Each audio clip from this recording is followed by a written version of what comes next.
Nada, muchachos, un rock and roll. Fijaos qué camiseta guapa llevo, de Soweto. Esta me la compré en el año 2009, cuando me fui a hacer el viaje por África, contado en el libro Un Millón de Piedras. Libro que, si no lo habéis leído, no sé qué estáis esperando. Bueno, probablemente si no lo habéis leído ya, no lo vais a leer nunca y os lo perdéis, porque es... Bueno, en el año 2009, yo cruzo África. La historia es la siguiente, así, en breve.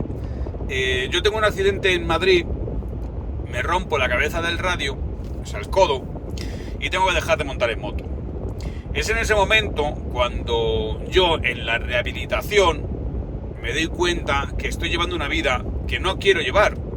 Es decir, que era registrador de la propiedad, llevaba la revista del colegio de registradores, estaba metido en política corporativa, tenía una novia guapa, tenía un Audi TT, tenía una Harley Davidson, no sé, tenía menos de 40 años y económicamente, socialmente, me iba de puta madre, la verdad. Pero había algo que me faltaba. Ya sabéis, solamente les falta ese espíritu, esas emociones a los que lo tienen todo. Entonces, luego la vida me enseñaría muchísimas cosas viajando. Pero en ese momento, yo estoy en Madrid, en la fucking cresta de la ola. No sé, a mí cuando la gente me dice que soy un sobrao, o que soy muy prepotente, o que no soy humilde...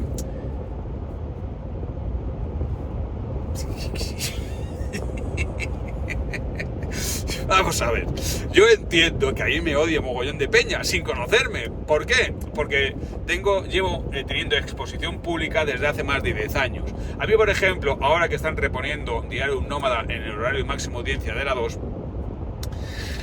lo cual está muy bien, porque quiere decir que en la 2 se han dado cuenta que es un programa que funciona muy bien de audiencia y que ya lo tenían allí, que hay muchísimas temporadas por muchos países distintos y que culturalmente es un programa que enriquece la parrilla. Pues a mí, yo qué sé, me ven 400.000 personas de golpe. Esas 400.000 personas, todas y cada una de ellas, se forman una imagen de mí, se forman una opinión de mí que está más alimentada por cómo son ellos y su historia personal que por cómo soy yo, porque a mí no me conocen más que de verme en un vídeo. Entonces, cuando 400.000 personas cada día tienen una opinión de ti, evidentemente muchos de esos, o un porcentaje de esos, se trasladan a las redes sociales y escriben cosas de haters, ¿no? Pues si a eso le sumas que dentro del mundo de la motoaventura, pues he sido pionero, he sido el number one en España, he sido el único que ha hecho un programa de televisión, he sido el único que está en Amazon Prime, he sido el único que ha publicado en Plaza y Janés, el único que ha sido invitado al Palacio Real a ver al rey. Hombre, raro sería que no hubiera peña que me tuviera manía. Raro sería. Si encima le sumas mi personalidad, pues entonces, vamos, es algo con lo que vivo y que me divierte. Y a eso...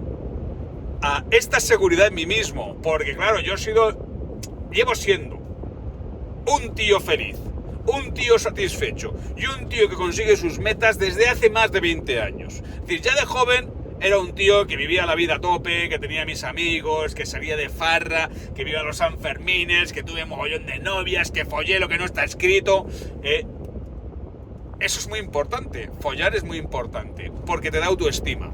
Yo, por ejemplo, en las oposiciones, un día hice la cuenta de las tías con las que me había acostado durante las oposiciones y me salían 15. Oye, 15 para un opositor que tiene que estar metido 8 horas empollando como un cabrón en su casa, pues está de puta madre. Entonces, luego, hombre, hubo muchas ocasionales y luego tuve novias durante tiempo. Y, en fin, eso es algo importante. Entonces, yo llevo más de 20 años satisfecho conmigo mismo. O sea, encantado de haberme conocido, porque me divierto mucho lo que hago, porque soy bueno en las cosas que me propongo y porque consigo mis metas. Oye, ¿que os jode? ¿Habrá gente a la que le joda? Pues me importa 3 pares de cojones. Así de sencillo. Tú eso lo llamas prepotente como si lo llamas, yo qué sé, triquinosis. Me la pela. ¿Por qué? Porque a mí lo que me importa es lo que yo hago con mi vida cada día, en fin, cómo saco adelante mis proyectos. Entonces, ¿qué ocurría? Yo, en el año 2009, pues bueno, estaba ahí digamos, no sé, era un yuppie que te iba a buenos restaurantes, que vestía con trajes hechos a medida, que tenía relojes suizos y que tenía un buen coche y una buena moto y vivía de alquiler en un apartamento con vistas al Retiro. Pero me faltaba algo. Y yo me di cuenta que no eran cosas materiales, porque las cosas materiales ya las estaba consiguiendo. Claro, yo entonces estaba soltero, no tenía las cargas que tengo ahora, toda la pasta que ganaba era para mí. O sea, ganaba mucha más pasta de la que me gastaba. Entonces me di cuenta que tener cosas materiales a mí me importaba poco. Y cuando me rompí la cabeza del radio y me obligó a parar aquel accidente, yo recuerdo estar en la mesa camilla del fisioterapeuta, me estaba haciendo un daño de cojones para intentar recuperar la movilidad del codo, y mirar aquella lámpara que estaba, de esas metálicas de quirófano que estaban en el techo, ver mi reflejo reflejado en ello, un reflejo deformado por el ojo de pez, ¿no? Y decirme a mí mismo, oh, yo no quiero estar aquí. Yo no quiero estar aquí en esta mesa camilla sufriendo, pero es que no quiero estar aquí, en esta vida. Entonces dije, se acabó. Pedí la excedencia y pensé, bueno, con lo que tengo ahorrado puedo vivir un año sin tener que trabajar. Voy a escribir una novela, ¿no? Porque yo ya había escrito novelas y justo después de haber... y las había escrito mientras opositaba. Justo después de haber sacado las oposiciones, con esta vida muelle que tenía, donde podía comer bien, beber bien, no me preocupaba de... Yo cuando yo estudiaba las oposiciones comía arroz con pollo y arroz con atún. He comido arroz con atún para... hasta que me salía por las orejas, porque era lo más barato. Arroz con atún. Entonces, yo claro, después con esa vida muelle, pues ya no tienes el estímulo para poder escribir una novela de personajes torturados y tal, como las que yo escribía antes, ¿no? Muy divertidas, pero muy misóginas. No misóginas, no, misántropas, no, misógino no, misántropo. Entonces, ahí pedí la excedencia y me salió lo de, no sé, cogí la moto y me fui de España porque quería simplemente poner distancia con mi realidad. Entonces, para encontrar inspiración para la novela. Entonces, lo primero que hice fue irme a Italia. Después me fui a Italia por una razón que ya he explicado varias veces, y es que yo tengo un escritor que me gusta mucho, que es Josep Pla, y entonces Josep Pla yo le vi unas entrevistas en DVD que se habían emitido en televisión española, y entonces él decía que había viajado por todo el mundo, que de todos los países que él salvaría Italia. Entonces dije, hombre, si Josep Pla dice que Italia es guay, hay que conocer Italia. Entonces dije, ¿dónde se va la gente en Italia? A la Toscana. Pues venga, me voy a la Toscana. Entonces recorrí la Toscana en moto y ya rápidamente publiqué un artículo, un reportaje en El País sobre mi viaje por la Toscana. Dije, mira, pues esto del viaje en moto resulta que puede ser interesante narrativamente. Entonces después me fui a Irlanda a estudiar inglés.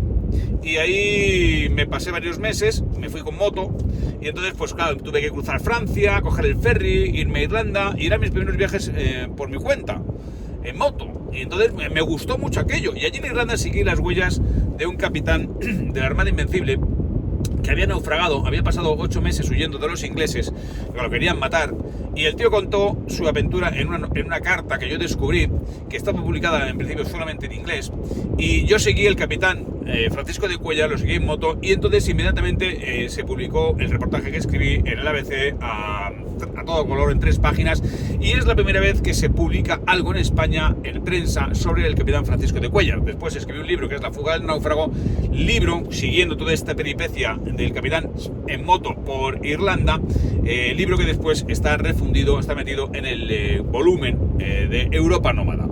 Entonces, quien tenga Europa Nómada tiene La fuga del náufrago. La fuga del náufrago es un libro que ya no se publica más, pero se publica en Europa Nómada. Impresionante, porque esta peripecia y tal. Entonces yo ahí me di cuenta que tenía un material narrativo cojonudo, que era el viaje en moto, y además digamos el relato histórico de personajes de nuestra historia, aventureros que no se conocían. Nadie había hablado del capitán Francisco de Cuéllar en aquella época. Estamos hablando de 2009. Lo siguiente que hago es irme a África, y entonces claro, yo cuando me voy a África, pues en principio me iba solamente a Nairobi, entonces a Kenia. Entonces yo miré me iba allí porque me pagaban el viaje, un compañero que había fundado una ONG y quería que escribiera un reportaje sobre esa ONG en la revista del Colegio de Registradores, y yo me fui, me pagó el billete, me llevó para allá, y entonces yo dije, ya que voy a Kenia, miré a ver si había motos de alquiler. En aquella época no se alquilaba motos en Kenia, pero sí encontré un tío, un alemán, que vendía una moto. Entonces me habían pagado la indemnización por el accidente, me habían dado 6.000 euros, y entonces pues fue culpa de un taxista, y entonces decidí gastarme la pasta en una moto. Entonces yo fui allí y me compré la Princesa, que es la BMW R80 GS, con la que crucé, una moto antigua, pero con la que crucé toda África. Entonces empecé primero, claro, yo llegaba allí con todos mis prejuicios de occidental, que África es un continente de bandidos, de peligros, de enfermedades, de pobres, de guerras, donde me iban a matar, secuestrar, violar y demás, ¿no? Entonces yo me fui allí lleno de miedos, pero cogí la moto. Entonces empecé primero a moverme por Nairobi. Como no me pasaba nada, la gente no me asaltaba, no me mataba, no me robaba, pues entonces decidí irme un poquito más lejos y me fui hasta el norte de Nairobi. Me fui a Kenia, a lo que era la línea del Ecuador, ¿no? Donde se cruza el Ecuador en Nairobi. Y coño, pues hice el viaje por allí, por las carreteras allí, nadie me robó, nadie me mató, nadie me asaltó. Y dije, hostia, pues a lo mejor esto de África, Kenia, ¿no? No es tan malo. Entonces dije, bueno, voy a seguir hacia el sur, a ver hasta dónde llego, porque en ese momento yo no seguía viajeros, no había blogs de viajes, no había nada, no había foros de motoaventura, no había habido bloggers, no había nada de eso, y yo no tenía ninguna referencia de nadie que hubiera cruzado África en moto. Entonces yo no tenía ni puta idea de África, no sabía ni qué país iba uno detrás de otro, pero yo decidí tirar para el sur, a ver hasta dónde llegaba. Y entonces mi pensamiento era muy curioso, porque yo pensaba, bueno, yo a la moto me da lo mismo. Si me la roban, que me la roben, pero a mí que no me maten. Mientras no me maten, todo va bien. Y entonces yo cada día, es curioso porque hay un libro de Kapuscinski, que es otro escritor que me gusta mucho, que se llama Un día más con vida. Eso es un libro sobre la guerra de Angola. Entonces yo pensaba, un día más con vida.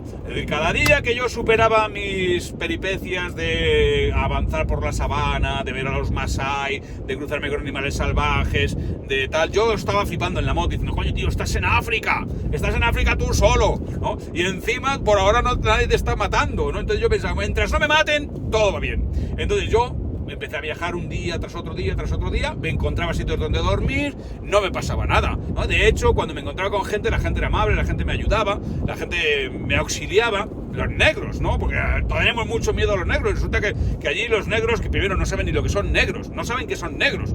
Allí un tío de Kenia, de Tanzania, de Zambia, no sabe lo que es la palabra negro. Él sabe que es africano. Para ellos son africanos. O sea, tú le dices negro, no tiene ni puta idea de lo que le estás diciendo, porque ellos son africans, ¿no? Africanos.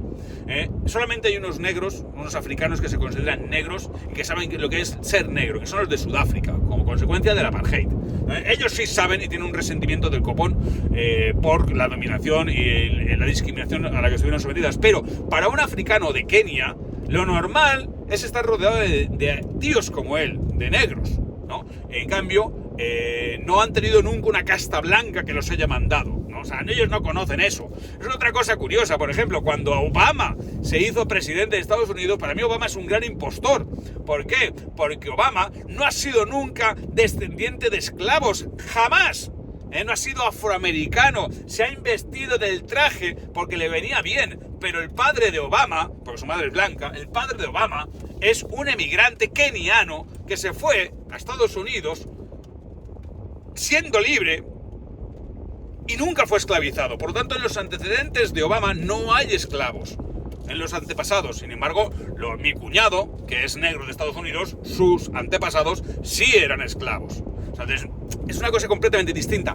Quien no ha sufrido en su herencia el peso de la esclavitud no sabe lo que significa ser negro. Pero lo que está muy claro es que cuando yo aparecí allí, me vi rodeado de africanos. Y el raro era yo. Entonces, es una sensación súper curiosa. Pero aquellos africanos no eran malos. No eran como me los habían contado en la tele. No eran asesinos, delincuentes, criminales. No había niños con barrigas llenas, hinchadas de gases. No. Los niños jugaban, los niños comían, los niños eran felices, sonreían.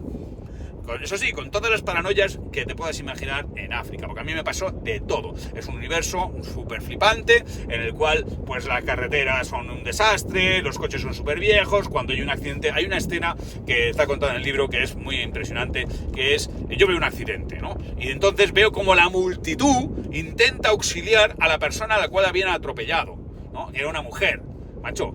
Todo el mundo echaba una mano, pero ¿qué es lo que hacían? Cogían a esta mujer y la manejaban como un puto muñeco de trapo. O sea, la movían de aquí para allá. Si tenía una lesión medular, se hubiera quedado parapléjica, seguro. Y yo lo comparaba con escenas que había visto antes en viajes que había hecho, por ejemplo, por Estados Unidos, donde yo pasé por una reserva y atropellaron a un indio y nadie se atrevió a tocarlo. Y me dijo, yo viajaba en ese momento con un estadounidense, me dijo, aquí nadie toca a nadie cuando se accidentan porque ha habido casos en los que la mala manipulación ha causado lesiones medulares y el tío te denuncia, te demanda por su... O sea, le quieres ayudar y resulta que tiene una lesión medular, le mueves mal, o ellos dicen que le has movido mal y entonces te demandan, con lo cual la gente estaba viendo aquel tipo desangrándose con la cabeza abierta en la carretera y nadie le ayudaba. Sin embargo, en África todo el mundo fue a ayudar a esta mujer, pero claro, de una forma que si tenía cualquier tipo de lesión, ahí se hubiera quedado. Hay cosas muy flipantes, como por ejemplo cuando voy al lago Turkana, una zona súper remota de Kenia, y me encuentro allí con una escena. Mi amigo había construido un pozo, entonces llega allí un clan para beber agua de ese pozo. Y entonces yo me quedo mirando y entonces resulta que los primeros que beben en el pozo son los hombres, los guerreros. Los segundos que beben en el pozo son las cabras. Los terceros que beben en el pozo son las mujeres. Y los cuartos, los últimos de todos, los que beben, los últimos en la jerarquía son los niños. Entonces yo me quedé flipado porque me comprendí el dramático orden natural. Es decir, sin guerreros no hay clan. Los guerreros eran los más importantes del clan. Después las cabras. Sin cabras no hay clan. La gente muere. Sin cabras, sin ganado, la tribu está condenada a la inanición. Sin mujeres, la tribu puede sobrevivir, porque siempre podrán ir a secuestrar, raptar otras mujeres distintas, de otro clan. De hecho, conseguir mujeres de otro clan es uno de los, digamos, mandamientos de la biología natural para impedir la endogamia. Es decir, ya desde el Neolítico se ha comprobado cómo en los asentamientos, en los fósiles de los seres humanos, se encontraba que los hombres tenían una alimentación distinta de las mujeres. ¿Por qué? Porque las mujeres han venido de otra comunidad. Y por último, bebían los niños. ¿Por qué? Porque sin niños la comunidad, el clan puede sobrevivir. Es muy fácil hacer más. Entonces yo lo comparaba con la situación que vivimos en Europa, donde los niños son la cúspide de la pirámide social, con cómo ocurría en una sociedad que vivía en la Edad de Piedra. Los niños eran los últimos. ¿Por qué? Porque hay mucha mortalidad infantil, porque no puedes invertir recursos en los niños hasta que no han demostrado su viabilidad para sobrevivir. Por eso los niños pequeños no llevaban zapatos. Solamente se les compraba zapatos o se invertía en zapatos cuando habían superado los 6-7 años y entonces ya tenían, digamos, la mayor esperanza de vida. Eso es lo que te enseña un viaje por África. No solamente la moto y los paisajes y demás, ¿no? Por supuesto, me encontré con animales salvajes, tuve accidentes, me rompí algún hueso, me extorsionaron en fronteras, la policía, me robaron alguna cosa, me pasó de todo. Y eso era lo flipante era el mejor argumento para un libro. Es decir, un oficinista lo sacas de Madrid y lo metes en una moto a cruzar África en solitario. Las cosas que le pasan son absolutamente surrealistas. Por eso cuando yo volví a España y escribí, si no me conocía absolutamente nadie, porque yo no tenía redes sociales, no estaba en blogs, ni en foros de motos, ni nada de eso, no había.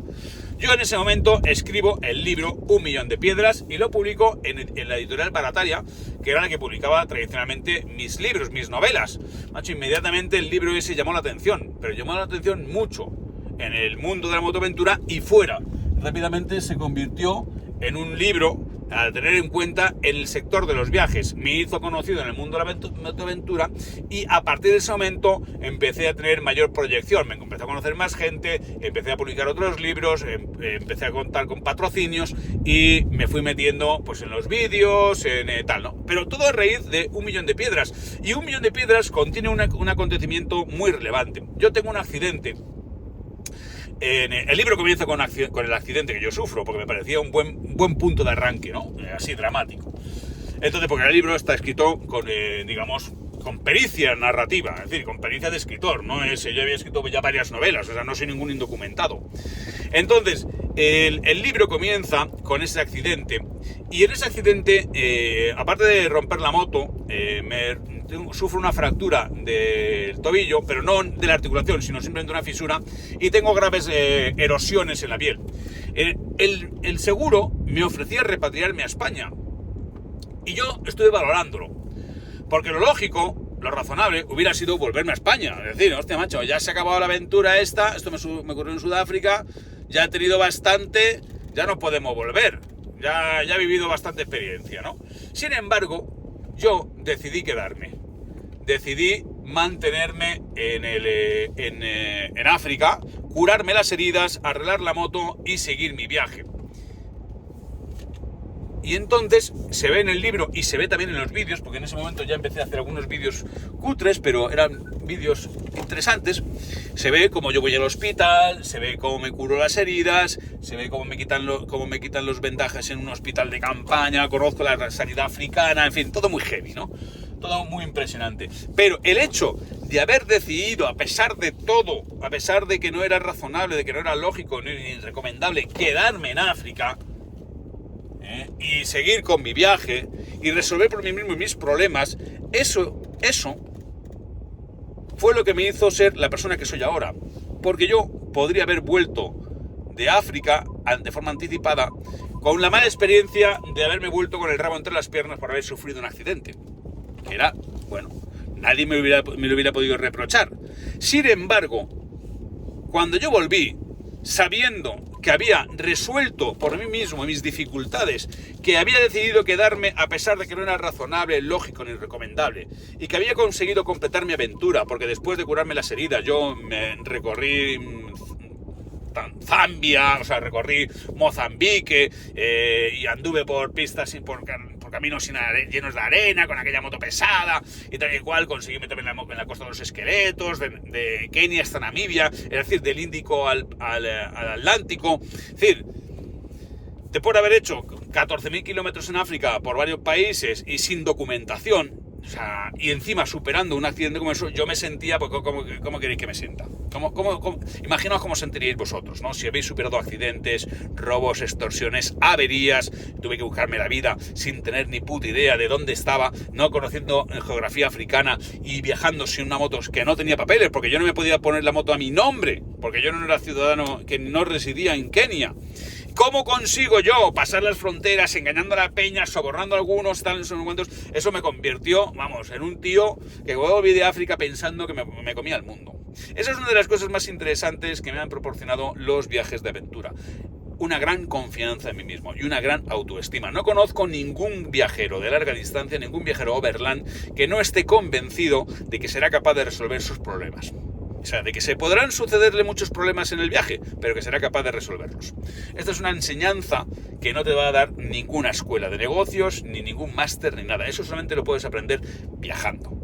Y yo os recomiendo que veáis los documentales de este viaje de 1 millón de piedras. Están en nomadatv.es, ahí están todos mis programas. Por 29 euros tienes todo el año de programas, los nuevos, los viejos, todos, y después que por 27 pavos recibas el libro dedicado de 1 millón de piedras. Oye, es un libro cojonudo, apasionante. ¿Que no lo quiere leer? Bueno, pues ya, tú mismo. Yo ya he vendido muchos libros y tengo muchísima gente que lo ha leído y muchísima gente que comprende y aprecia la trayectoria que he llevado.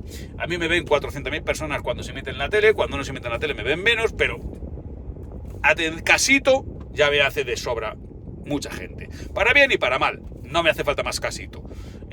Lo único que te digo es que el libro es cojonudo. Oye, que tú consideras que yo soy un sobrado, un prepotente, bueno, pues no me leas, tío, tú vayas tú.